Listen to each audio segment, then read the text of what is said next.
Welcome back, everybody. 15 minutes to the top of the hour here. And did you know today marks the 90th anniversary of Social Security? 9 decades of providing benefits directly to millions of Americans. The program has long been a lifeline, and some of its long-term challenges are finally being addressed. And Trump and Elon Musk's latest moves to reshape the federal government.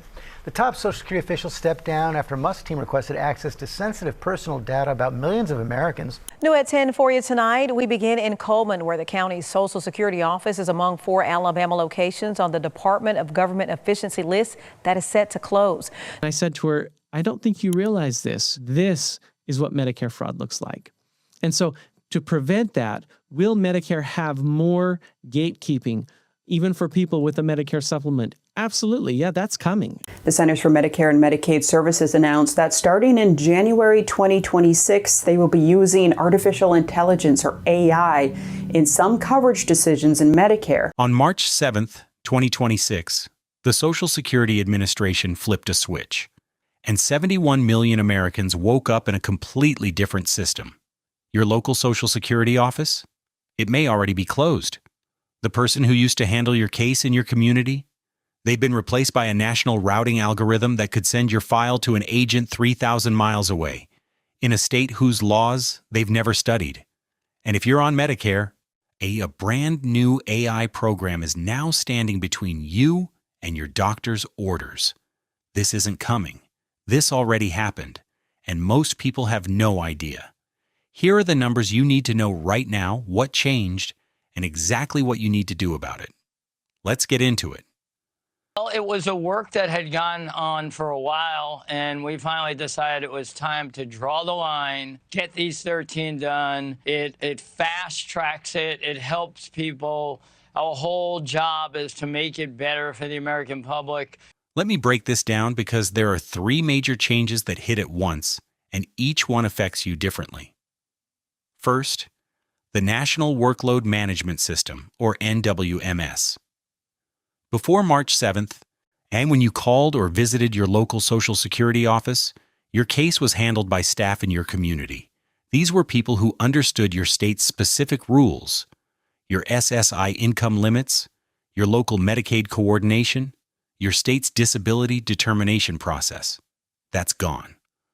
Under the new system, every call, every claim, every inquiry gets pooled into a single national queue and routed to the next available agent anywhere in the country. In plain English, and that means a disability claim filed in rural Georgia can now be assigned to a federal worker sitting in Washington state. Someone with zero familiarity with Georgia's supplemental benefit laws or local healthcare system. Starting January 1st, 2026 and running through 2031, affecting the Medicare patients, the doctors, and the hospitals that serve those patients in those select states. One disability law firm put it bluntly: when you call a field office in Chicago, a representative in Wisconsin may answer. Second, the National Appointment Scheduling Calendar, or NASC. This is the new centralized booking system that replaced local office scheduling. The agency's own budget documents reveal a goal to slash in-person field office visits by 50%, capping them at just $15 million per year. And third, this one is critical if you're on Medicare, a new AI-powered program called the WISER model. That stands for Wasteful and Inappropriate Service Reduction. Starting in January 2026, 6 pilot states began requiring prior authorization through an AI system for certain Medicare services. Bunny, here's the part nobody is talking about.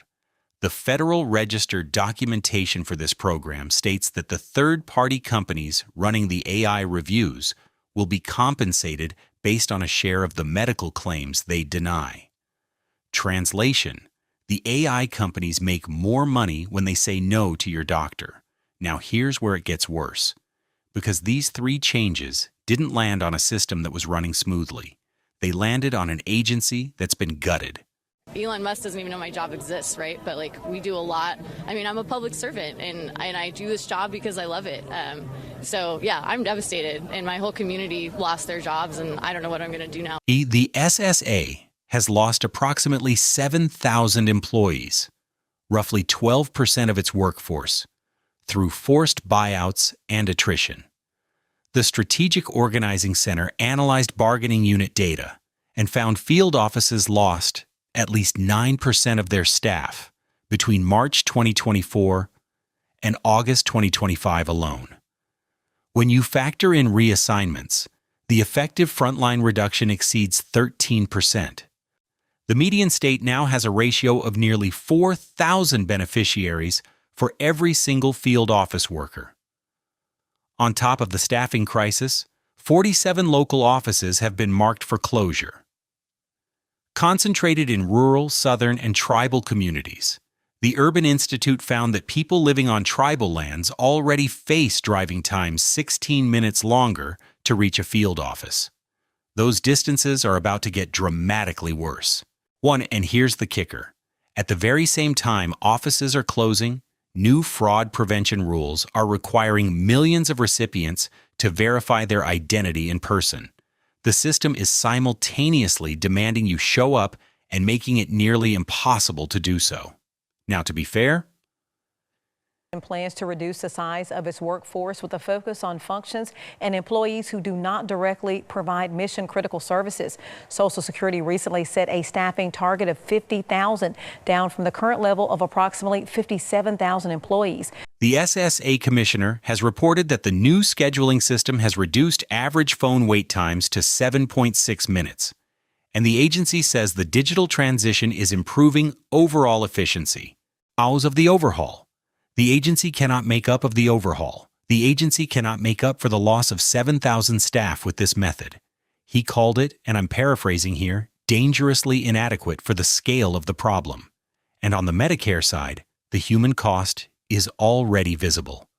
One woman posted on a Medicare forum that her husband is in fragile health, and her own doctors warned her to get every treatment pre-approved before the AI system took over, because getting approvals through the new system would be, in her words, very difficult to impossible.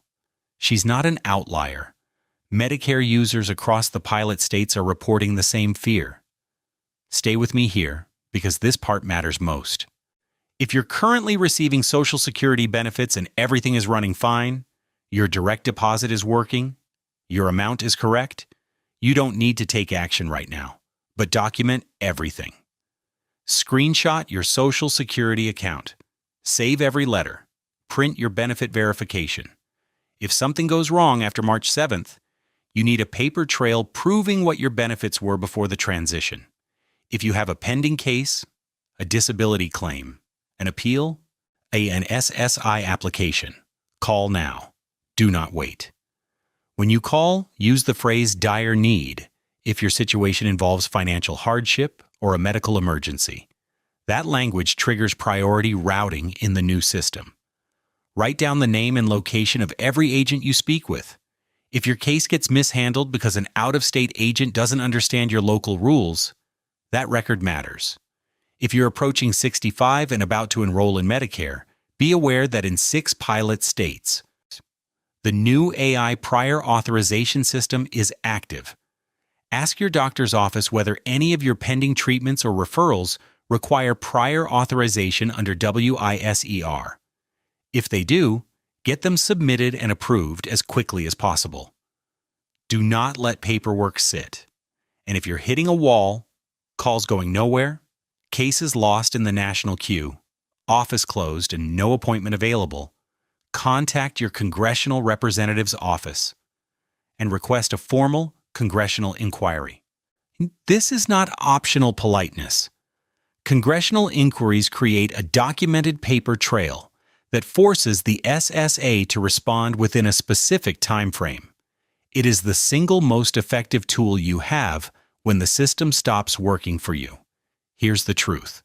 71 million Americans are now navigating a Social Security system that has lost 7,000 workers, closed 47 offices, and replaced local expertise and replaced it with a national algorithm. All while a new AI model is inserting itself between Medicare patients and their doctors. If you're currently on Social Security and things are running smoothly, now is the time to document everything before a disruption hits. If you have a pending disability case or SSI claim, the shift to national routing means your file may land with an agent who doesn't know your state's rules. Call now and protect your paper trail. If you're about to enroll in Medicare in one of the 6 pilot states, talk to your doctor about getting prior authorizations locked in before the AI gates close.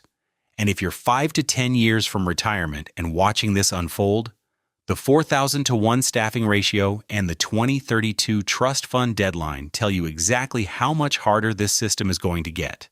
I'll be covering the Medicare AI pilot results, the trust fund countdown, and the insurance crisis hitting retirees hardest every Tuesday, Thursday, and Saturday. Subscribe to Why with Harlan so you don't miss the next breakdown. Thanks for watching. That's the Why. I'm Harlan. See you in the next one.